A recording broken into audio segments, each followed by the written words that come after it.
TVC, a TV do Correio da Manhã.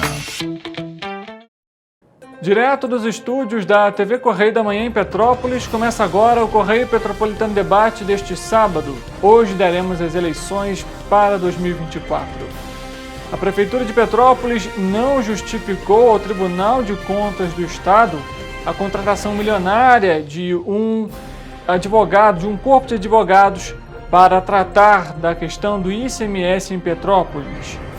O vereador Maicon Queiroz, do PSC em Nova Friburgo, oficiou a prefeitura da cidade na última segunda-feira solicitando que a Secretaria de Saúde contrate, em caráter de urgência, médicos para integrarem o quadro de profissionais do Hospital Municipal Raul Sertã e da UPA de Conselheiro Paulino.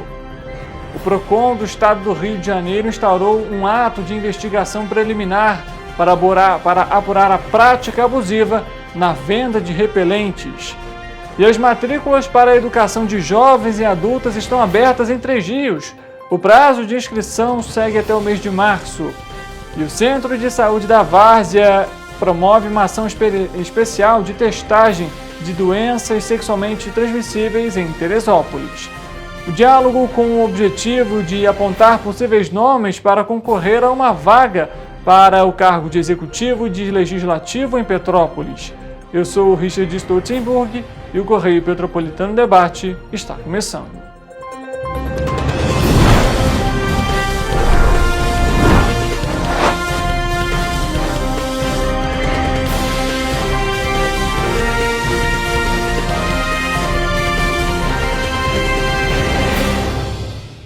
Olá, uma ótima tarde para você que nos acompanha. Seja muito bem-vindo neste sábado para mais uma edição do Correio Petropolitano Debate. Você é sempre muito bem-vindo para comentar, curtir, interagir durante a nossa programação. Deixe o seu recado, a sua denúncia, a sua reclamação ou até mesmo o seu elogio aqui pelas nossas redes sociais.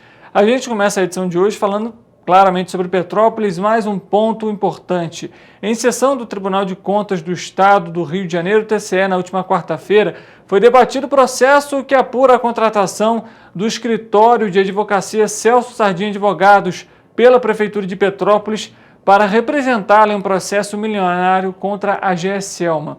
O processo foi aberto a partir de uma representação ao tribunal feita pela vereadora Gilda Beatriz em Petrópolis na última sessão. O conselheiro do TCE, o relator do processo, Marcelo Verdini Maia, enfatizou a falta de transparência e omissão do município com a prestação de contas das contratações e manteve a decisão que cobra da prefeitura todos os documentos relativos à contratação que foi feita sem licitação no caso do escritório. Caso a prefeitura não apresente todas as informações solicitadas, poderá haver punições. No ano passado, no dia 27 de novembro, o TCE já havia solicitado à Prefeitura a relação de documentos referentes ao contrato de honorários advocatícios com o escritório. E até então a Prefeitura não havia apresentado nenhum documento. O Procurador-Geral de Petrópolis, Miguel Barreto, esteve presente na sessão para fazer a defesa oral no processo. Aos conselheiros, o procurador não conseguiu explicar o motivo de não ter apresentado os documentos solicitados em novembro do ano passado, com os contratos, os recibos de pagamento e o processo administrativo que gerou a contratação.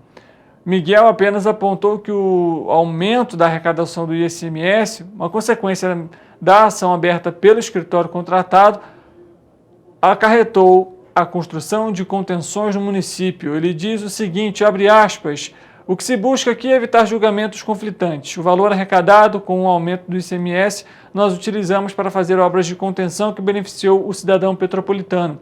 Contribuiu para que não pudéssemos ter problemas com as chuvas em 2023.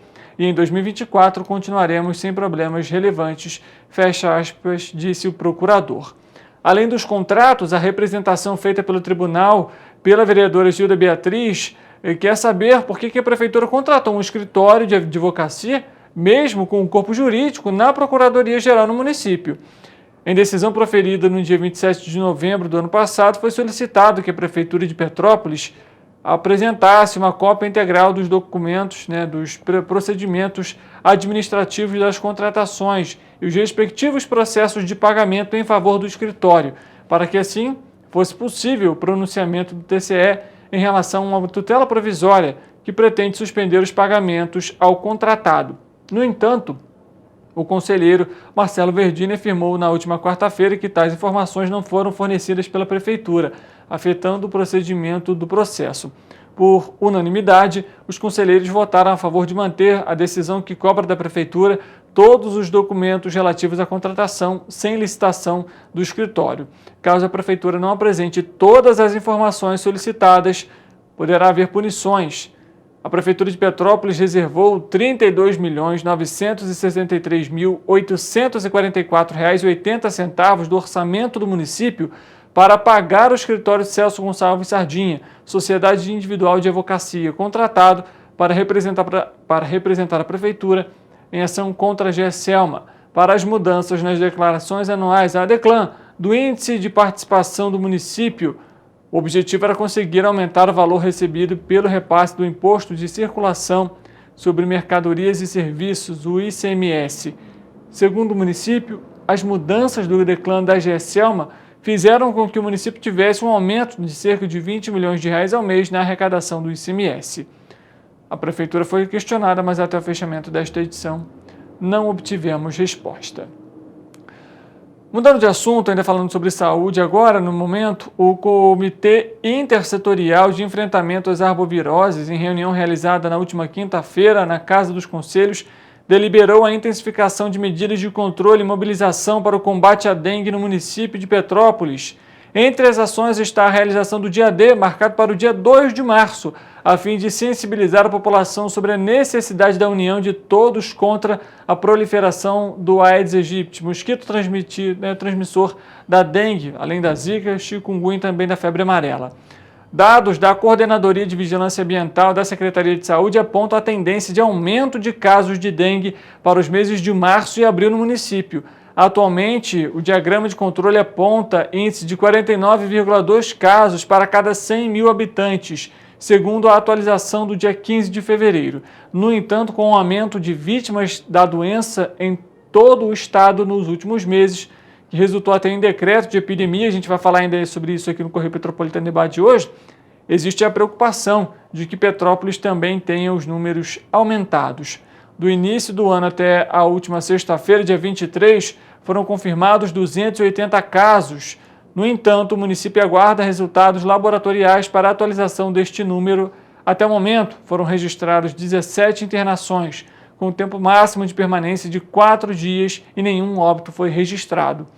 Os agentes de combate às endemias, somente ao longo do mês de janeiro, realizaram cerca de 47 mil visitas domiciliares, fazendo a vistoria, aplicando o larvicida e orientando a população em relação aos cuidados para evitar a proliferação do mosquito Aedes aegypti. Então, você, muita cautela, muito cuidado durante esse período. Não deixe também de utilizar o repelente. A gente volta a falar sobre dengue após o intervalo aqui no Correio Petropolitano Debate. Não saia daí, a gente volta já já.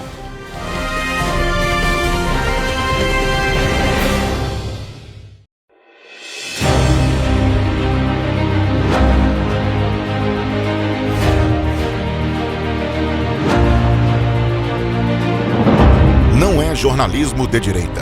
É jornalismo direito. Correio Petropolitano. Tudo que seu jornal não deveria ter deixado de ser. Todos os dias, em uma banca perto de você.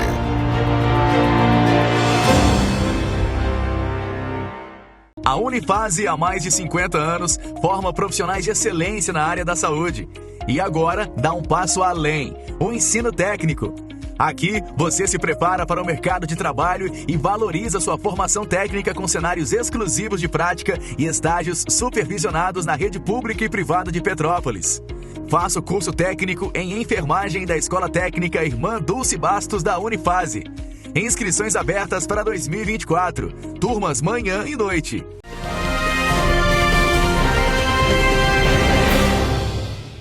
Correio Petropolitano Debate de volta e chegou o momento então de saber como que fica o tempo e a temperatura para o fim de semana. Quem traz as informações é nosso repórter, o Eric Portela.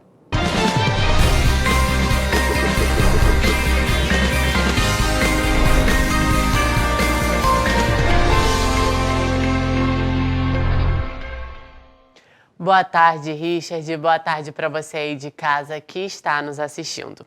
Olha, com um fim de semana chuvoso, o que a gente espera é um início de semana sem chuva, né? E para alegria de quem não é tão fã de chuva assim, a previsão é de sol entre nuvens para todas as nossas cidades de cobertura, como vocês podem ver aqui no nosso telão. Em Nova Friburgo, por exemplo, esta segunda-feira será de muitas nuvens no céu. Não há probabilidade de chuva para o município e a tendência é que a temperatura comece a passar por um ligeiro declínio, variando entre mínima de 16 e máxima de 28 graus. Em Teresópolis, o dia será de sol entre nuvens e queda acentuada na temperatura. Com ventos fracos e sem possibilidade de chuva, os termômetros vão marcar mínima de 16 e máxima de 27 graus. Em Petrópolis, nesta segunda-feira, a previsão também será de declínio na temperatura. Ainda assim, não há probabilidade de chuva para a região. Nebulosidade, muitas nuvens no céu e ventos fracos também serão características do dia. Os termômetros vão variar entre mínima de 16 e máxima de 26 graus. Já em Paraíba do Sul, diferente dos municípios citados, a segunda-feira será de ligeira elevação na temperatura. Além de ventos fracos e sol entre nuvens que devem marcar o dia, os termômetros vão variar entre mínima de 20 e máxima de 31 graus. Em Pati do Alferes, o dia será de sol entre nuvens, não há probabilidade de chuva, a intensidade dos ventos deve ser fraca e a temperatura começa a cair, variando entre mínima de 18 e máxima de 31 graus. E para finalizar, em Três Rios, o dia será de muitas nuvens no céu, declínio na temperatura e não chove. Os termômetros desta segunda-feira no município vão marcar mínima de 20 e máxima de 32 graus. É isso, Richard. A semana começou sem previsão de chuva, mas com declínio na temperatura. Agora é acompanhar para ver como vai ficar o clima e a temperatura do resto da semana. Obrigado, Eric, pelas informações. A gente volta a falar agora sobre a dengue. E o PROCON do estado do Rio de Janeiro instaurou um ato de investigação preliminar para apurar a prática abusiva na venda de repelentes. Há relato de denúncias que indicam um aumento desenfreado dos preços durante esse período. Segundo o presidente do PROCON RJ, Cássio Coelho, a autarquia não tem atribuição de tabela de preços, mas existem situações especiais onde há necessidade da atuação do órgão. O consumidor que desejar realizar denúncia ou reclamação pode acessar os canais de atendimento disponíveis no site oficial da autarquia. E as denúncias também podem ser feitas pelo seguinte número de telefone, DDD 21 98104 5445. Fique atento, em casos aí de preços muito diferentes, muito altos, você pode sim realizar essa denúncia, não só para o PROCON do estado, mas também para o PROCON do município da sua residência. Olha só, a gente comentou que ainda ia abordar a questão da dengue aqui, a gente fala agora do anúncio do governo do estado que decretou epidemia de dengue no Rio de Janeiro. Inclusive foi realizada uma coletiva de imprensa do governador Cláudio Castro e também da secretária de Saúde para falar sobre o tema e a gente acompanha nesse momento. Esse decreto ele foi realizado na última quinta-feira devido aos números, os casos aqui no estado que já ultrapassam os 49 mil registrados. Vamos acompanhar. Continuamos aí o nosso trabalho, governo do estado contra a dengue todo dia.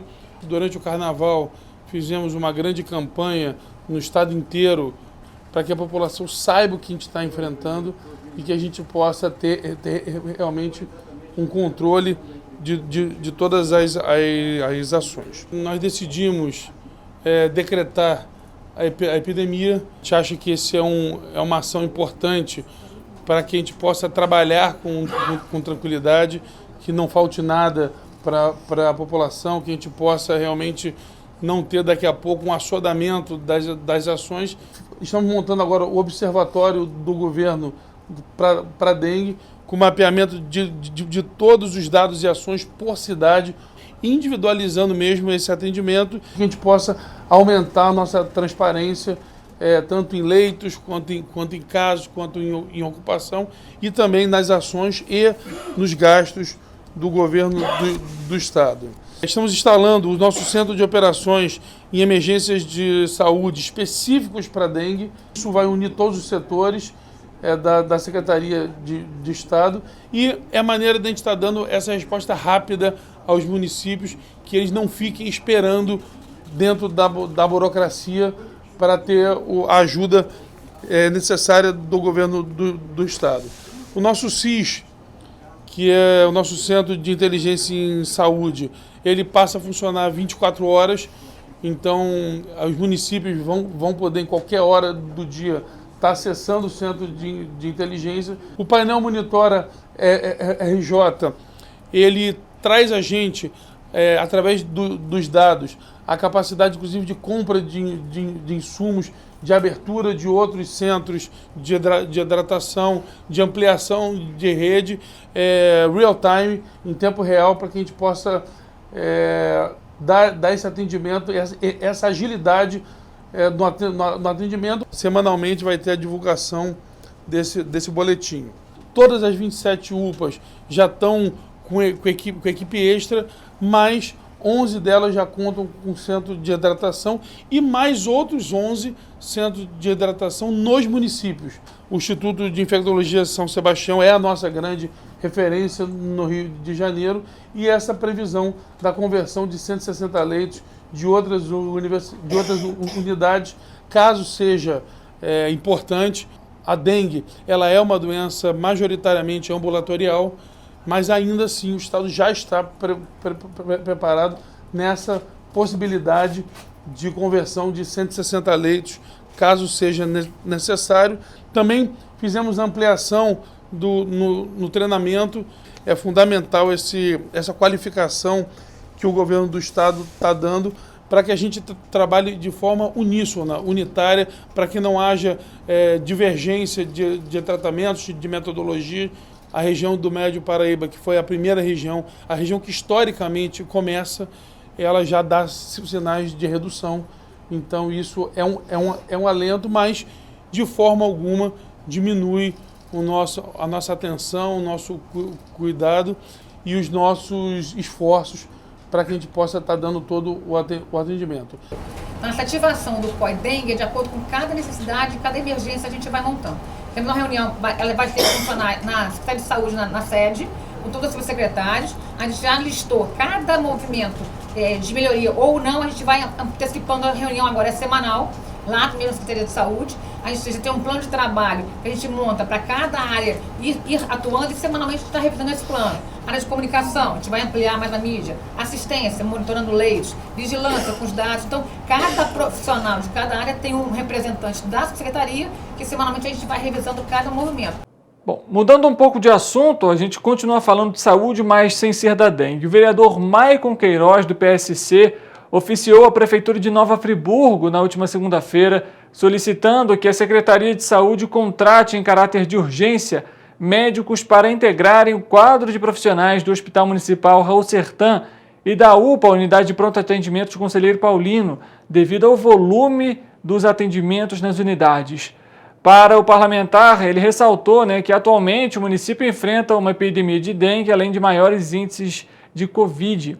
No documento enviado, o vereador relata que se deparou com o Centro de Tratamento de Urgência, o CTU, do Hospital Raul Sertã completamente lotado, com pessoas esperando atendimento por horas, e a equipe de plantão na unidade não estava dando a vazão ao caos, como ele citou, que se encontrava o local. O mesmo aconteceu também na unidade de pronto atendimento, onde vários usuários enviaram imagens, além de denúncias de superlotação. Os pacientes informaram que na emergência não há divisão de setores e as pessoas com sintomas de Covid, dengue, entre outras anomalias, ficam no mesmo espaço, podendo contaminar uns aos outros. No dia do caso mencionado por Maicon, um paciente que não será identificado contou que estava com a esposa no Raul Sertã desde as 2 horas da tarde. A mulher não foi atendida, só foi atendida, na parte da noite. O vereador indagou que o executivo, que tem contrato com empresas como a JMF e a Viva Rio, que inclui a contratação de médicos e a gestão da UPA, e que a solicitação não sairia fora da curva do município. Sobre a superlotação e mistura de casos, a Prefeitura informou em nota que houve uma demanda atípica com volume grande de atendimento no domingo e segunda-feira, assim como ocorreu nos hospitais particulares, e ressaltou que as equipes médicas, de socorristas e de enfermagem estavam presentes no Hospital Raul Sertã e nenhum paciente ficou sem atendimento. Por fim, concluiu dizendo que, diante do aumento, o hospital reorganizou setores como medicação, sala de espera para a coleta de exames e de repouso misto, sem a possibilidade de pacientes misturados e com mais dignidade. Em relação à contratação emergencial, o executivo não respondeu até o fim desta edição. Mas o engraçado é a gente acompanhar o aumento de casos de dengue, que a gente já trouxe aqui no Correio Petropolitano Debate, não só em Petrópolis, mas em todo o estado. Acabamos de apresentar isso para você. E também de Covid, trouxemos até mesmo na semana passada, no início dessa semana, o novo balanço da Fundação Fiocruz, o boletim Infogripe, que é realizado aí pelo coordenador Marcelo Gomes. Ele explicou o aumento aqui no Rio de Janeiro.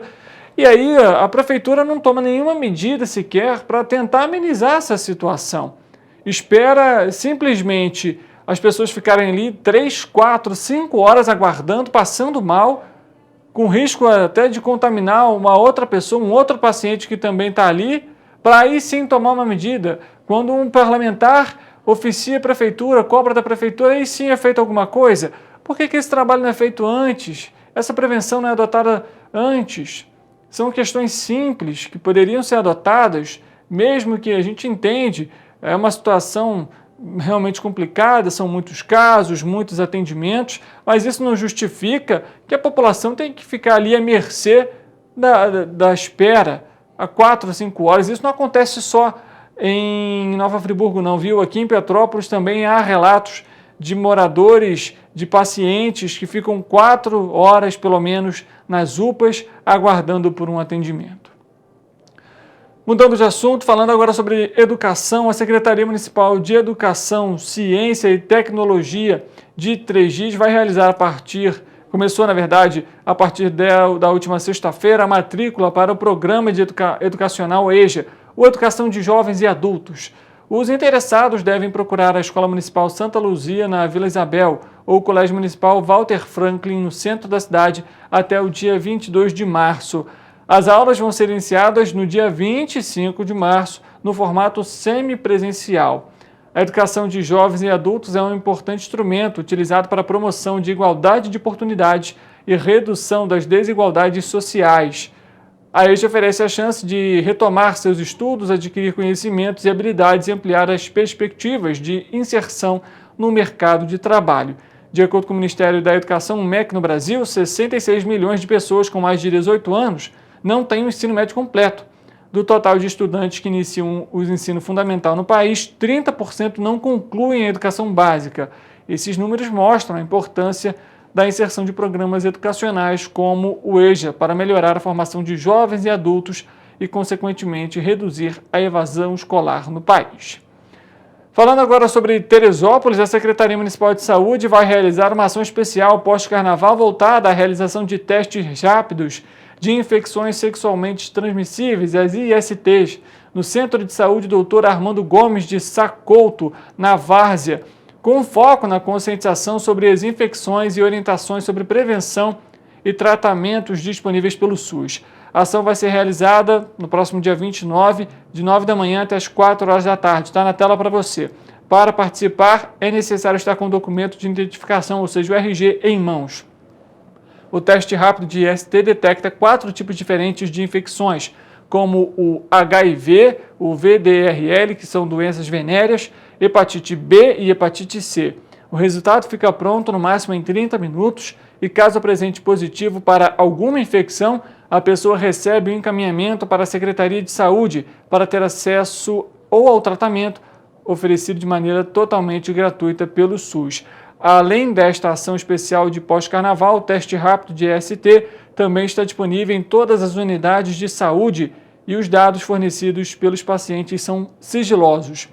O Centro de Saúde Dr. Armando Gomes de Sacouto, o SES Várzea, fica localizado na rua José Augusto da Costa, número 14, ao lado do Centro Administrativo Municipal. Não deixe de participar e manter a saúde em dia. A proporção de domicílios com adesão à rede de coleta de esgoto no Brasil chegou a 62,5% em 2022, registrando um aumento em relação ao ano 2000, quando era 44,4%, e também a 2010, que era de 52,8%. Os dados do Censo Demográfico 2022 revelam que as duas soluções de esgotamento sanitário mais comuns no Brasil eram por rede geral ou pluvial e fossa séptica ou fossa filtro não ligada à rede. O Bruno Pérez, que é o coordenador da pesquisa, comenta sobre os dados obtidos em relação ao tema que a gente acompanha nesse momento. Entre os serviços de saneamento, né, o abastecimento de água, a coleta de lixo e o esgotamento sanitário, o serviço de coleta de esgoto ele é o de expansão mais difícil, né? Ele é o que demanda uma infraestrutura mais cara. Então, o censo reflete isso, né? Então, a gente tem uma coleta de lixo que está na casa dos 90%, um abastecimento de água que está em torno de um pouco acima de 80%, e a coleta de esgoto bem abaixo, em torno de 60%. Ela é mais difícil de ser implementada, mais cara, né? Em geral, ela é o último desses serviços que chega na população, mas ela tem se expandido entre as operações censitárias, né? Talvez não no ritmo que seria desejado, mas ela tem registrado uma elevação. O que a gente mostra na publicação também é que a presença da rede de esgoto está relacionada ao tamanho, às classes de tamanho da população de município, né? Então a tendência é que municípios maiores, com população, por exemplo, acima de 500 mil habitantes, tenham uma presença mais elevada da rede de esgoto, e municípios menores eles têm uma restrição bem maior, né? Então, os municípios abaixo de 5 mil eles estão em torno de 20% da população atendida, enquanto os municípios acima de 500 mil estão em quase 90% da população atendida por coleta de esgoto. Isso está relacionado em parte à dificuldade de você implementar a rede de esgoto quando você tem um local menos adensado, né? Então você tem que fazer uma rede mais extensa para atender o mesmo número de pessoas do que seria um local mais adensado. Mas também nesses municípios é importante notar que tem, são os municípios menores tendem a ter uma maior proporção da população em zona rural, né? O censo, até o momento, a gente ainda não divulgou as informações sobre a situação do domicílio, se o domicílio está em uma área rural, uma área urbana, né? E na área rural é normal que não exista serviços públicos de abastecimento, especialmente a rede de esgoto, que é de extensão mais difícil. Então isso, mesmo em um cenário ideal, né, as formas de saneamento em zonas rurais pouco adensadas não são o serviço público de coleta, né, do esgoto. Por isso que o Plano Nacional de Saneamento ele aceita como adequado outras soluções individuais, como a fossa séptica, mesmo que não ligada à rede de esgoto, né, é aceita como uma forma adequada.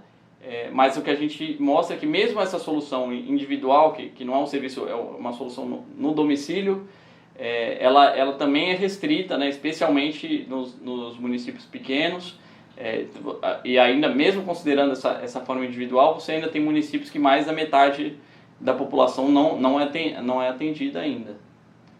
Tá aí, né? Apesar desse avanço, ainda falta muito, né? 62,5% ainda é um número muito pequeno para toda a população brasileira, e chegar aos 100% aí é fundamental para garantir também a dignidade e a saúde a toda a população. O Correio Petropolitano Debate faz mais um intervalo rápido, a gente volta daqui a pouco para trazer para você a representação da nossa entrevista que realizamos com o parlamentar Ingo Ramos, que anunciou a sua pré-candidatura pelo Partido Progressista, o PP, para concorrer aí, né, para disputar a vaga pela Prefeitura de Petrópolis em 2024. Correio Petropolitano Debate volta já, não saia daí.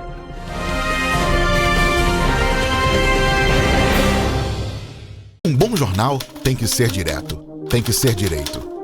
Não ser de esquerda ou de direita, mas direito. É ter coragem de informar a verdade e não impor a sua verdade. É respeitar a inteligência do leitor e vontade do eleitor.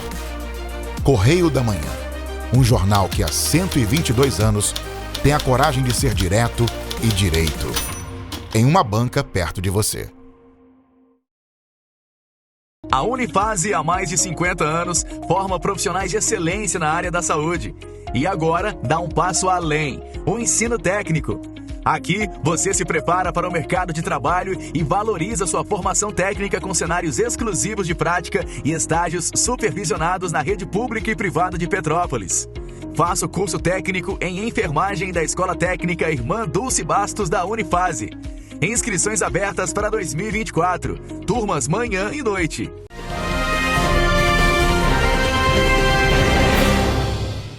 Correio Petropolitano Debate de volta. Chegou o momento então de abordarmos a nossa entrevista de hoje e vamos conversar com alguém que já é mais que habituado aqui com o Correio Petropolitano Debate, o vereador Ingo Rames, e hoje vamos falar especificamente sobre a sua pré-candidatura à Prefeitura de Petrópolis. Foi confirmado, inclusive, pela nossa equipe do jornal Correio Petropolitano. E ele vai falar um pouquinho então para a gente sobre essa pré-candidatura. Ingo, muito boa tarde, mais uma vez seja bem-vindo aqui ao programa. Obrigado, Richard. Boa tarde para você, para todo mundo que está nos assistindo. É sempre um prazer estar aqui com vocês. Ingo, vamos lá. A gente sabe que você era um dos principais nomes em relação aí, pelo menos cogitados para essa pré-candidatura à Prefeitura de Petrópolis, muito pelo que você fez durante a sua gestão interina aqui no município. Por que agora realmente confirmar essa pré-candidatura e como que está sendo aí já o início desses trabalhos? Então, Richard, na verdade, essa ideia já vem desde que nós saímos da Prefeitura de 2021. Muita gente vinha falando conosco, nos procurando para que a gente pudesse iniciarmos um projeto para 2024. Né? Então, a gente tem que amadurecer a ideia, conversar com o grupo, conversar com a família também, que é fundamental nesse processo todo. E a gente já tinha essa ideia amadurecendo na cabeça e no nosso dia a dia. E a gente realmente tornou isso uma realidade. A gente está preparado para vir como pré-candidato ao prefeito agora em 2024. Então, nessa semana que passou, nós estivemos no Rio, lá no PP, já com a estrutura do partido que eu vou me filiar daqui a pouquinho. Então, a gente já assumiu esse compromisso para que a gente possa aí já colocar o nome na rua, enfim, que tinha muitas fofocas acontecendo. Então, é importante já se posicionar e já colocar o nome à disposição para que a gente pudesse realmente, com forma respeitosa e com muita humildade também, ir preparando essa pré-candidatura e amadurecendo aí com os nossos parceiros, com os nossos pares, com todo mundo que acredita no nosso projeto. Perfeitamente. Ingo, agora me surge a curiosidade, por que o PP? Então, Rich, na verdade, muita gente me pergunta isso, né?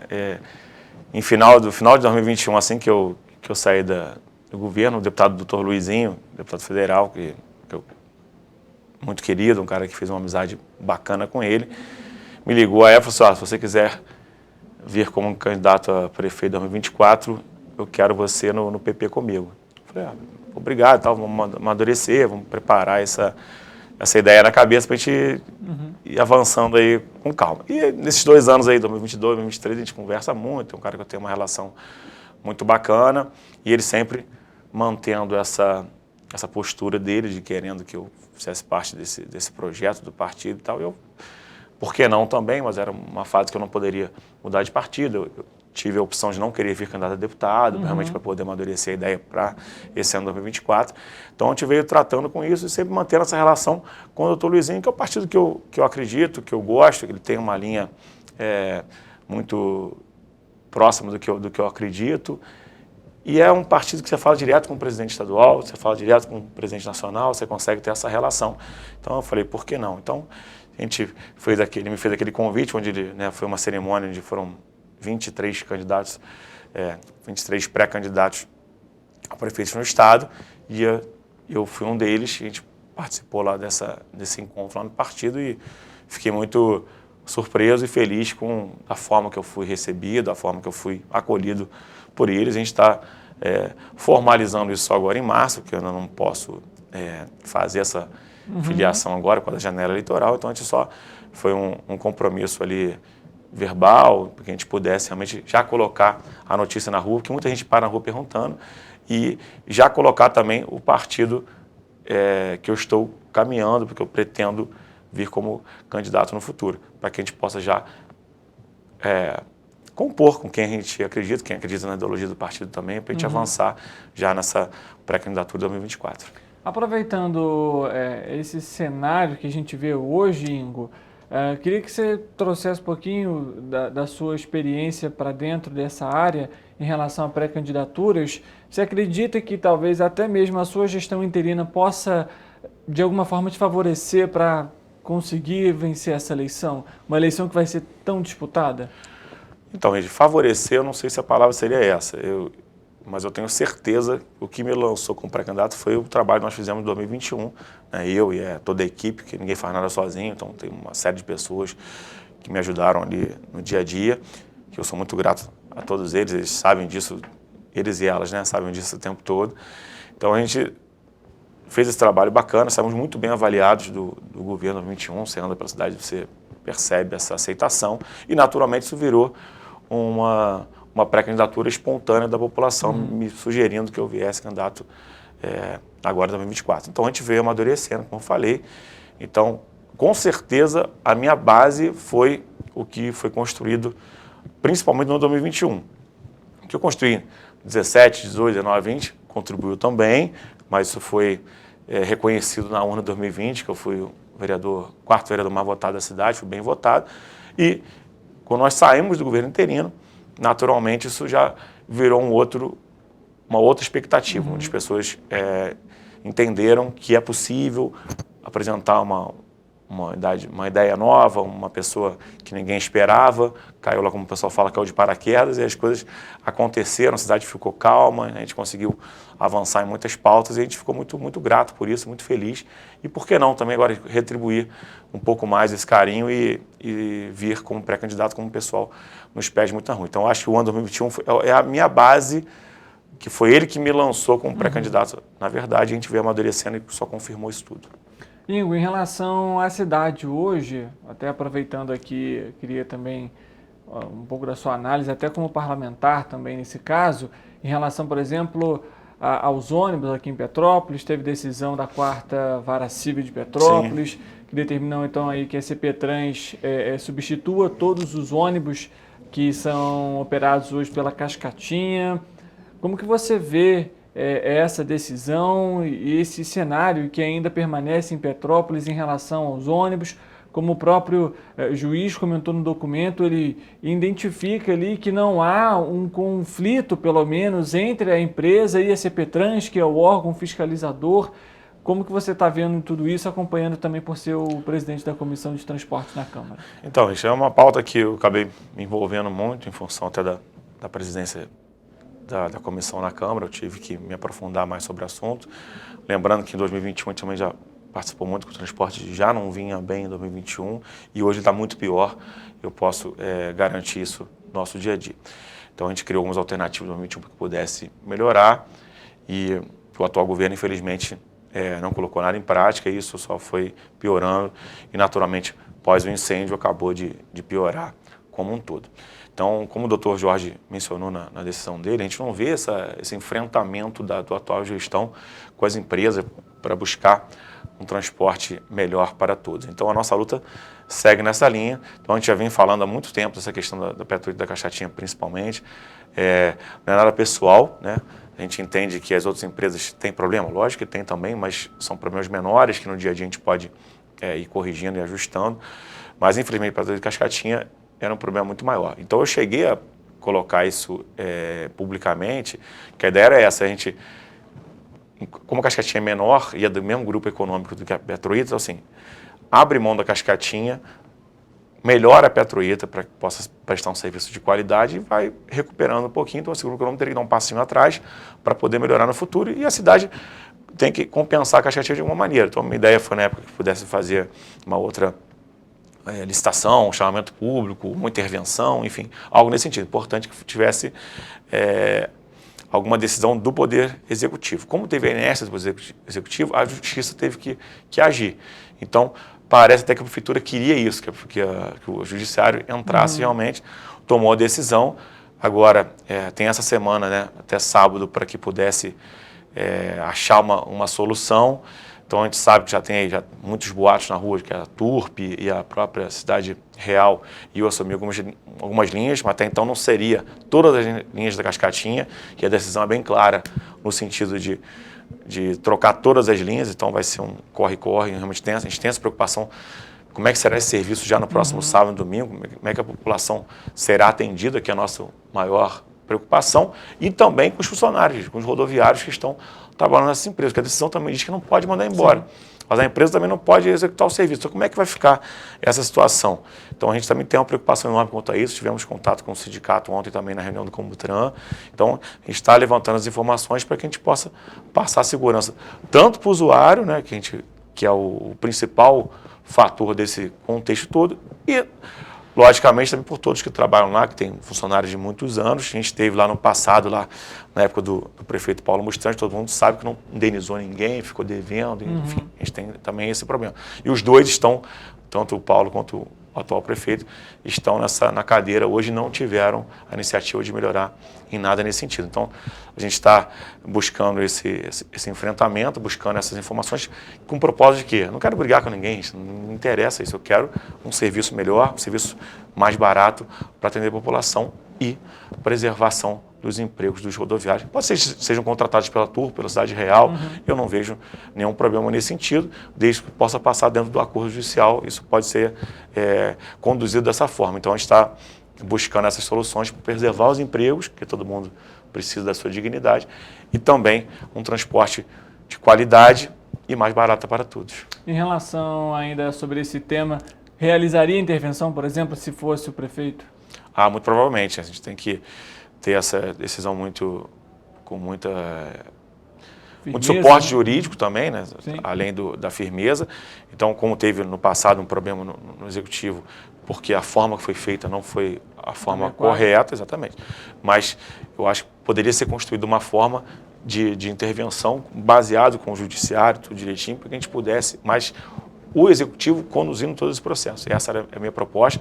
Faria um chamamento público para as empresas interessadas para assumir essas linhas e a gente ia ganhando aí a confiança da população e, naturalmente, dos empresários também que participam desse ramo como um todo. E quem ia ganhar era o cidadão na ponta, que ia ter um transporte de qualidade, e a empresa também poderia investir toda a sua energia no outro braço, que é a Petroita hoje, para melhorar o serviço que também está muito ruim também. Aproveitando ainda falar um pouquinho sobre Petrópolis, Ingo, e sobre essa pré-candidatura, a gente sabe que ainda é tudo muito no início, mas até mesmo pela sua gestão já em 2021, hoje, além do transporte público, o que você vê de mais preocupante dentro de Petrópolis e que já deve ser algo aí a ser elaborado, por exemplo, até para o seu plano de governo? Então, a gente tem a geração de emprego, é um fato que a gente sente uma preocupação enorme da população.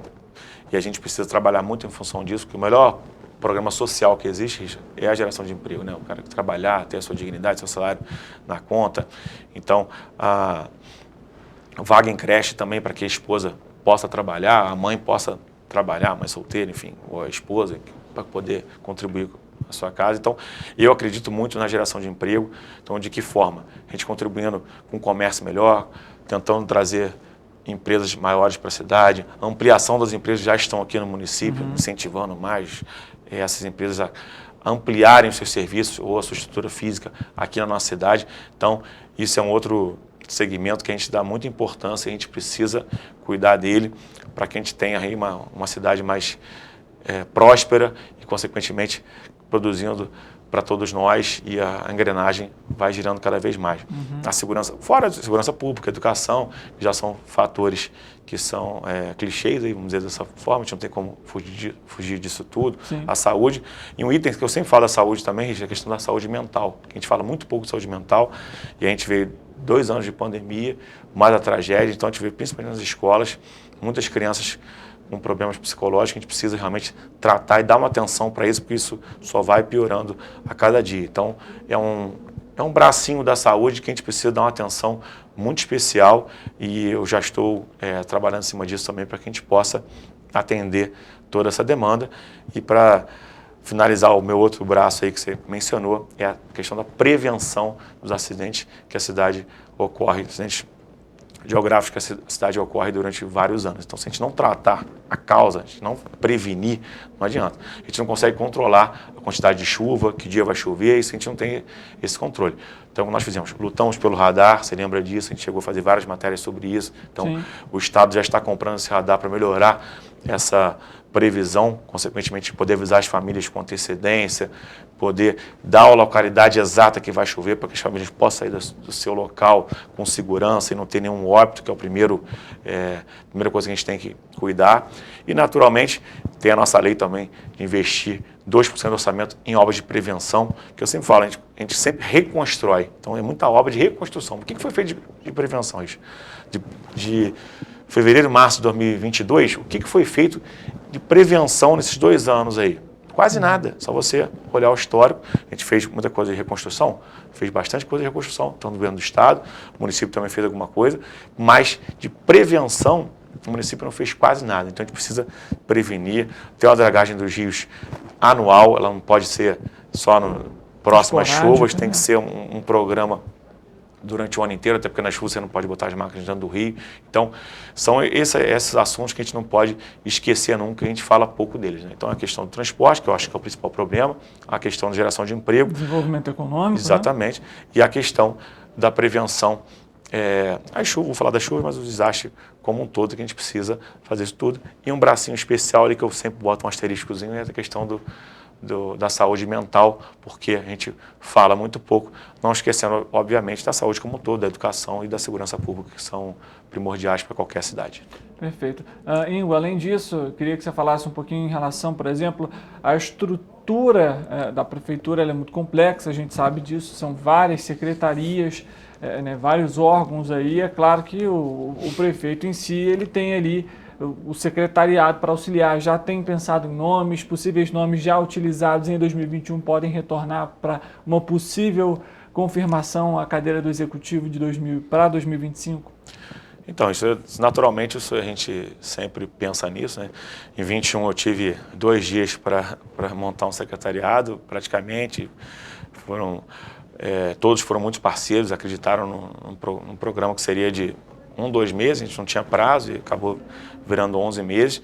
Naturalmente, a gente tem várias pessoas que já trabalham conosco, que tem uma afinidade, que a gente tem a confiança, a gente acredita no trabalho, que a gente pensa em estar nos acompanhando em 2024, em caso de êxito na nossa pré-candidatura. Então, a gente tem esse cuidado como um todo e, naturalmente, vão surgir outras possibilidades, outras conversas, outras pessoas que a gente também já se aproximou de alguma maneira, são pessoas que eu tenho carinho, que eu gostaria que pudéssemos trabalhar junto um dia. Então, como a eleição termina no final de outubro, nós temos aí novembro e dezembro para construir todo esse secretariado, toda essa equipe de trabalho com calma, para que a gente possa já entrar 1º de janeiro de 2025, caso aconteça, de uma forma muito mais organizada do que a gente entrou em 2021. Então, naturalmente, a questão do plano de governo também, que é obrigatório em qualquer pré-candidatura.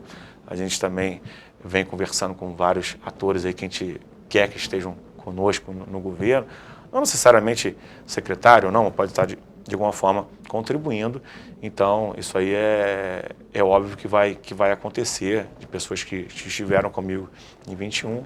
Naturalmente, eu vou convidá-los aí para estar conosco em 2025, em caso de sucesso aí. Mas a gente tem esse prazo a percorrer ainda e eu acredito que até lá a gente tem muita tranquilidade para construir isso tudo. Uhum. Em relação, claro, é uma pergunta também que eu não poderia deixar de fazer, e isso ainda deve ser debatido, obviamente, mas já há possíveis nomes para vice, por exemplo? Então, essa é uma pergunta que todo mundo me faz, é até curioso. Muita gente me pergunta isso na rua, nas redes sociais. Só que assim, o vice a gente define um pouco mais para frente. Como é que funciona o prazo eleitoral, o pessoal de casa entender.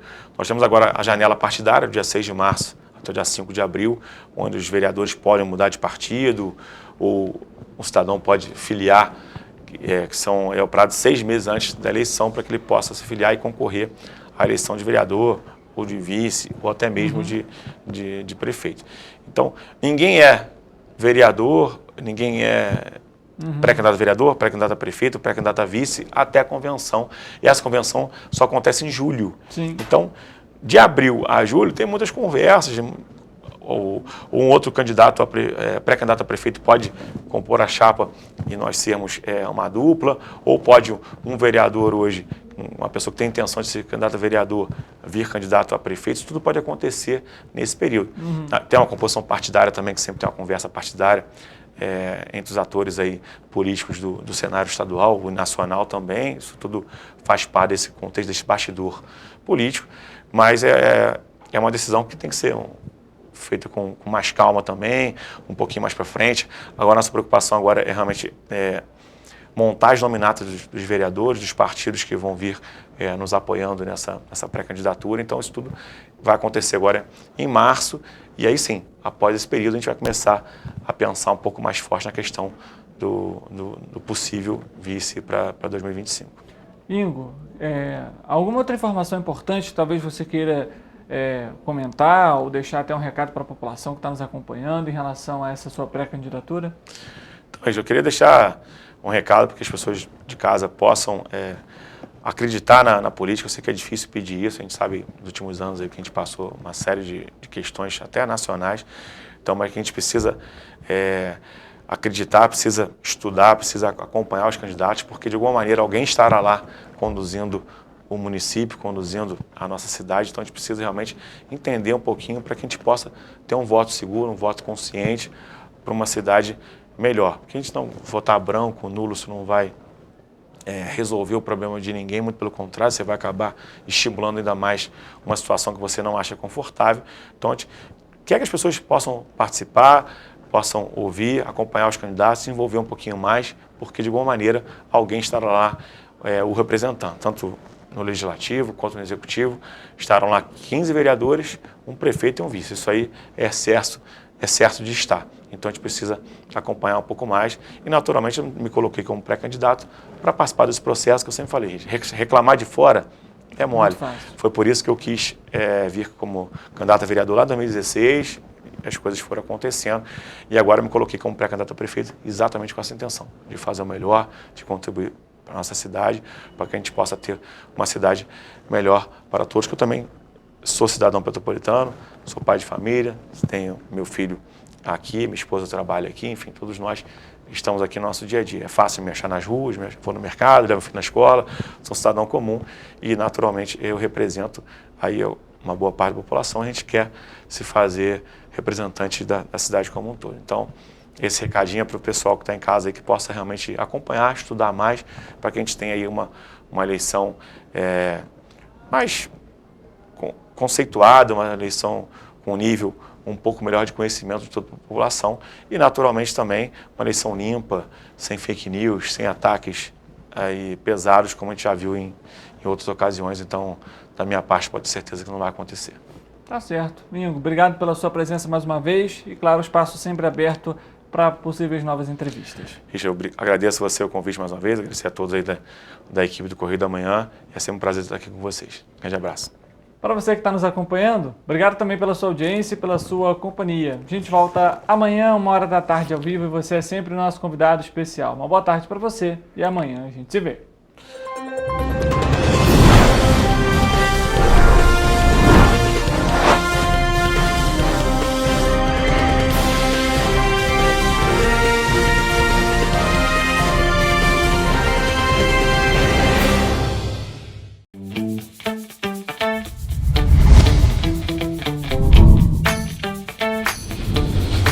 TVC, a TV do Correio da Manhã.